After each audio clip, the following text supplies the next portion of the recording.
Hello, good morning dear student. Welcome to our channel Gayatri school Sancho. आज अपना 10th class physics के portion के अंदर आज का टॉपिक रहेगा मिरर इक्वेशन, दर्पण सूत्र।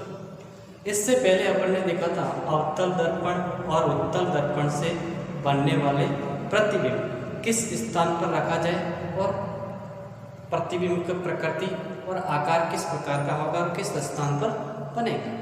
ये अपन जो पोजीशंस ले रहे थे वो अपन देख रहे थे कि वृत्त केंद्र के पास फोकस बिंदु के ऊपर या दोनों के बीच में। अब वो फिक्स पोजीशंस नहीं है। अगर कहा जाए कि दर्पण से 10 सेंटीमीटर दूर बीम रखा जाए तो प्रतिबिंब कहाँ पर बना, तो ऐसे न्यूमेरिकल क्वेश्चंस को हल करने के लिए अपने पास ऐसा एक सूत्र होना चाहिए जिसके द्वारा अपन आसानी से उसके बिंब और प्रतिबिंब की स्थिति का पता लगाया जा सकता है। तो इसलिए आवश्यक अपने पास दर्पण सूत्र। दर्पण सूत्र को पढ़ने के लिए अपने पास एक स्टैंडर्ड या किसी किरण चित्र का एग्जाम्पल अपन को लेना पड़ेगा। दर्पण सूत्र अपन उत्तल दर्पण से भी सॉल्व कर सकते हैं, अवतल दर्पण से भी हल कर सकते हैं। आता अपन को दर्पण सूत्र को डेरिवेशन करती है। अब इसमें मेन चीज क्या काम आएगी, एक चीज ये दर्पण है, सपोज करें ये कौन सा होगा अवतल। एक चीज पता होनी चाहिए कि बीम हमेशा कहाँ रखा जाएगा, परावर्तक सतह की साइड। तो जो बीम की दूरी है उसको अपन u मानेंगे और प्रतिबिंब की दूरी होगी उसको अपन b माना जाएगा और f कहलाएगी फोकस दूरी। ठीक है, तो ये चीजों के बारे में आपको पता होना चाहिए। एक चीज और बता देते हैं अपन कि एक वक्रता त्रिज्या r और एक होती है फोकस दूरी f। इस दोनों के बीच संबंध होता है r = to f, या फिर कह सकते हैं f = r/2 कि फोकस दूरी होती है वो वक्रता त्रिज्या की आधी होती है, या फिर वक्रता त्रिज्या है वो फोकस दूरी की क्या होती है, दुगुनी होती है।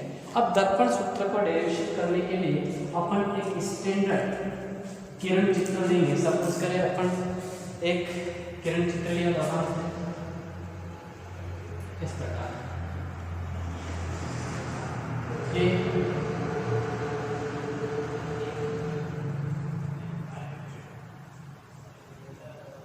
अवतल दर्पण, इसका ये थोड़ा बड़ा बना, ये F एंड ये C। अब पास बीम अपन रखें वक्रता केंद्र से दूर, अर्थात अनंत व वक्रता केंद्र के। यहाँ पर कोई भी बीम रखा तो यहाँ से एक प्रकाश की किरण मुख्य अक्ष के समांतर जाएगी, परावर्तन के पश्चात कहाँ जाएगी, ऐसे। दूसरी किरण एक फोकस बिंदु से गुजरेगी, फोकस बिंदु से गुजरने वाली प्रकाश की किरण मुख्य अक्ष से समांतर। और प्रतिबिंब कहाँ बनेगा, ये आपतित प्रकाश की किरण, ये परावर्तित प्रकाश की किरण। अब यहाँ पे अपन मानेंगे चीज क्या है कि ये A ये B, इसको अपन कहेंगे H, ये A' B' और ये बिंदु O और ये M और N। ठीक है, ये अपन मान लेंगे। ठीक है, यहाँ पे क्या दे रखा है, एक दे रखा है AB = H, इसको कहा जाएगा बिंब की ऊंचाई। एक होता है A' B', इसको कहा जाएगा H'। H' का अर्थ है प्रतिबिंब की ऊंचाई। ठीक है, इन चीजों के बारे में ये पॉइंट क्या है। दूसरा एक कहलाएगा AO को मानेंगे अपन U, इसको कहा जाएगा बिंब की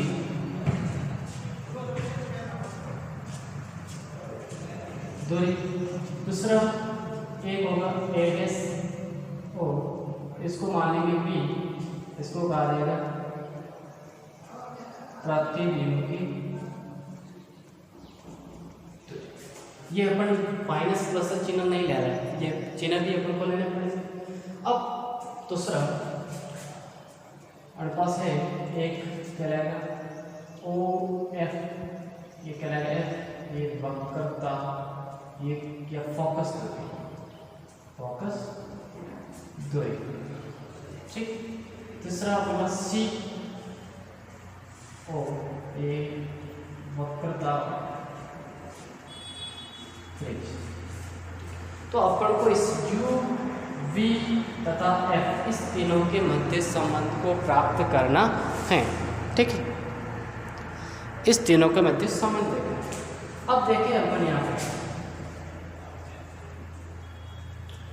एक त्रिभुज है अपने पास ए डैश बी डैश एफ, त्रिभुज ए डैश बी डैश एफ व त्रिभुज एम ओ एफ,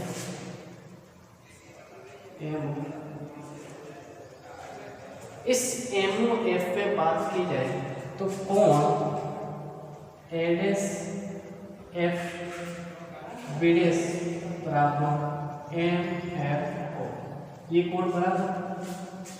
दूसरा अपन अगर माने ये कोण, तो ये कोण और ये कोण 90 डिग्री है, कह सकता हूँ कोण बी डैश ए डैश एफ बराबर कोण एफ ओ एम।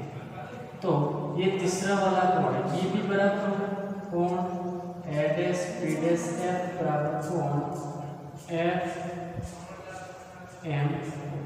तीनों कोण आपस में बराबर है, तो अपन कह सकते हैं त्रिभुज ए डैश बी डैश एफ समरूप है किसके, त्रिभुज एम ओ एफ। समरूप त्रिभुजों की विशेषता होती है कि उस दोनों त्रिभुजों की संगत भुजाओं का अनुपात हमेशा सेम रहता है। क्या रहेगा, इस समरूप त्रिभुजों की संगत भुजाओं का अनुपात सेम रहता है। तो अपन कह सकते हैं ये भुजा इस भुजा के अनुपात में बात करेगा तो लेकिन ए डैश बी डैश बराबर अपन लिख सकते हैं एम को। दूसरा इसका देखिए ए डैश एफ बराबर इसका, और इसको अपन मानेंगे इक्वेशन नंबर फर्स्ट, ठीक है। अब ऐसा का ऐसा त्रिभुज देखे त्रिभुज ए बी एफ व त्रिभुज एम ओ एफ में सेम चीज है, ये सभी कोण बराबर है, तो कैसे तो त्रिभुज ए बी एफ समरूप में त्रिभुज एम ओ एफ है। ये दोनों त्रिभुज समरूप है, तो समरूप त्रिभुजों की संगत भुजाओं का अनुपात भी क्या रहता है, सेम रहता है। तो यहाँ से मैं लिख सकता हूँ A B upon O N, A B upon O N बराबर दूसरा क्या हो जाएगा A F upon O N, ये इक्वेशन नंबर हो जाएगा 2। अब यहाँ पे देखिए अपन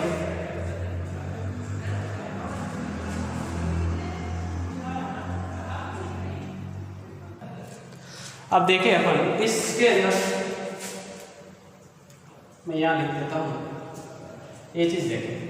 ये अगर अपन बात करें इसकी द्वारक है वो बहुत बड़ा, बहुत बड़े द्वारक का लेंस है, तो इसको अपन ने क्या माना है, सीधी रेखा माना है। क्या है, कैसे माना है, सीधी रेखा, तभी तो अपन 90 डिग्री ले सकते हैं, अन्यथा थोड़ा अगर छोटे द्वारक का हुआ था तो ये, तो मैं कह सकता हूँ ये ए बी है वो एम ओ के बराबर है, दूसरा ए डैश बी डैश है वो ओ एम के। तो अपन इस इक्वेशन में फ्रॉम इक्वेशन फर्स्ट इसमें अपन लिख सकते हैं A dash B dash upon M O की जगह ए बी बराबर हो जाएगा A dash F upon O M. इस इक्वेशन में देखें इक्वेशन 2, इसमें लिख सकते हैं A B upon A dash B dash बराबर हो जाएगा A F upon O F. इसको भी मैं पलटूँ, अगर लिखूँ A dash B dash upon A B बराबर क्या हो जाएगा O F upon A F. अब देखिए ये इक्वेशन और ये इक्वेशन आपस में क्या है बराबर। अगर ए डैश बी डैश ये दोनों के बराबर तो अपन कह सकते हैं ये और ये भी आपस में क्या होंगे बराबर होते हैं। ठीक है, तो इसको मिटा के मैं लिखूँ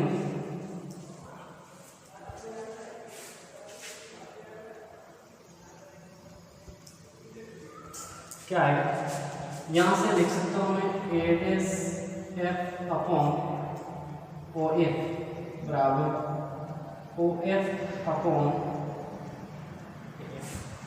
अब देखिए ए डैश एफ क्या है, ये ए डैश एफ बराबर मैं क्या लिख सकता हूँ, इस ए डैश एफ की वैल्यू अपन को पता है क्या, नहीं। ए डैश एफ ओ को पता है, अपन इसको लिख सकते हैं A dash O minus O F. ठीक है, बाकी ए एफ की वैल्यू अपन को पता है क्या, तो इस ए एफ की जगह अपन क्या लिख सकते हैं, इस ए एफ की जगह ए एफ की जगह क्या लिख सकते हैं हम, ये लिख सकते हैं ए O minus O A F की जगह ए ओ माइनस ओ। इस अब देखें तो यहाँ से ए डैश एफ बराबर हो जाएगा A dash O minus O F upon बराबर ओ एफ अपॉन ए की जगह A O minus O F. अब वैल्यूज अपन को यहाँ पे जो रखनी है वो कैसे, चिन्ह सहित का आप बता सकें। ए डैश ओ का मतलब क्या है, प्रतिबिंब की दूरी, और ये हो जाएगी माइनस का बी, क्योंकि अपन डायरेक्टली प्रकाश की विपरीत दिशा आने की, और ओ एफ की वैल्यू क्या आ जाएगी माइनस का एफ, फोकस दूरी की अवतल दूरी डबल की। दूसरा ए ओ की वैल्यू क्या हो जाएगी माइनस का यू। ठीक, तो ये जो तीनों चीज़ें रखनी है, इस तीनों चीज़ों को अगर रखेंगे ए डैश तो आ जाएगा माइनस का बी माइनस का एफ अपॉन एफ माइनस। ठीक, बराबर ओ एफ माइनस का एफ अपॉन ए ओ कितना हो जाएगा माइनस का यू और माइनस का एफ, तो हो जाएगा ये माइनस का B plus F upon minus F बराबर minus F upon minus U plus F. तो ये माइनस माइनस प्लस तो लिख सकते हैं अपन, ये लिखते हैं एफ माइनस का बी इंटू एफ माइनस का यू बराबर एफ स्क्वायर। यहाँ से अपन हल करें तो ये हो जाएगा एफ स्क्वायर माइनस का यू एफ माइनस का बी एफ प्लस का यू वी बराबर एफ स्क्वायर। एफ स्क्वायर से एफ स्क्वायर कैंसल आउट, तो इसको मैं इधर लिखूँ तो मैं यहाँ पे लिख सकता हूँ यू एफ प्लस वी या इसको इधर ले जाए बराबर हो जाएगा इस तीनों के अंदर यू वी एफ का भाग दे देते हैं, और भाग देंगे तो क्या हो जाएगा, भाग अपन इधर देते हैं। समझ में आ रही होगी चीज़ें, वापस रिपीट करके या फोर्स करके आप देख सकते हैं। U V F plus V F बराबर यू वी एफ बराबर यू वी बराबर U V F. U V से यू कैंसल, वी एफ से V F cancel, U F से, तो यहाँ पे बचेगा 1 upon V plus 1 upon U बराबर 1 अपॉन एफ, या फिर अगर सिग्नल दिया तो 1 upon U plus 1 upon V बराबर 1 अपॉन एफ। और ये सूत्र कहलाता है दर्पण सूत्र। और यहाँ पर जितने भी क्वेश्चंस के अंदर u का मान दे दिया जाएगा, f दे देगा, v का मान पूछेगा। कोई दो वैल्यू देकर किसी एक वैल्यू का मान पूछा जाता है। तो यहाँ से अपन जैसे u का मान 10 सेंटीमीटर पे और 10 सेंटीमीटर 20 फोकस दूरी वाले 20 सेंटीमीटर फोकस दूरी वाले दर्पण की शायद बताओ क्या होगा। ये दोनों के लिए लागू होगा, अवतल हो चाहे उत्तल, दोनों दर्पणों के लिए ये दर्पण सूत्र लागू होता है। लेकिन मान हमेशा कैसे चिन्ह सहित रखने आवश्यक है। ठीक,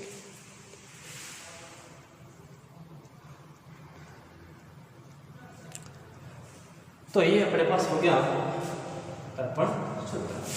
क्या करना है, ये समरूप त्रिभुजों के बारे में हम आसानी कौन सा रहेगा दर्पण सूत्र डिफाइन करेंगे।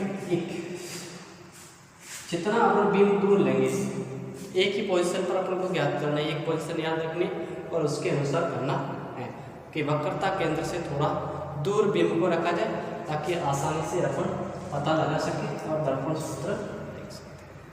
ठीक, तो ये हो गया दर्पण सूत्र। क्या होगा 1/v(u) प्लस 1/v बराबर 1/f और u क्या कहलाएगा, दर्पण से बिंब या वस्तु की दूरी और v कहलाएगी दर्पण से प्रतिबिंब की दूरी और f कहलाएगा दर्पण की फोकस दूरी। अगर अवतल है तो पॉजिटिव नेगेटिव रखना और उत्तल है तो पॉजिटिव रखना। ये चिन्ह सहित मान है, सूत्र में मान चिन्ह सहित रखे जाते हैं। अब ये चीज़ आप लोगों को अब अगले लेक्चर के अंदर अपन बात करेंगे इसके आवर्तन क्षमता के बारे में और इस पर भिन्न भिन्न क्वेश्चनों के बारे में अपन बात करेंगे। ठीक है, तो आज का लेक्चर आपको समझ में आ गया। तो दर्पण सूत्र पे इम्पोर्टेंट क्वेश्चन हमेशा ही पूछा जाता है, या तो किरण चित्र का आएगा या फिर इस पर न्यूमेरिकल क्वेश्चन। ठीक है, तो आज के लिए अपना लेक्चर इतना। धन्यवाद। Okay, bye.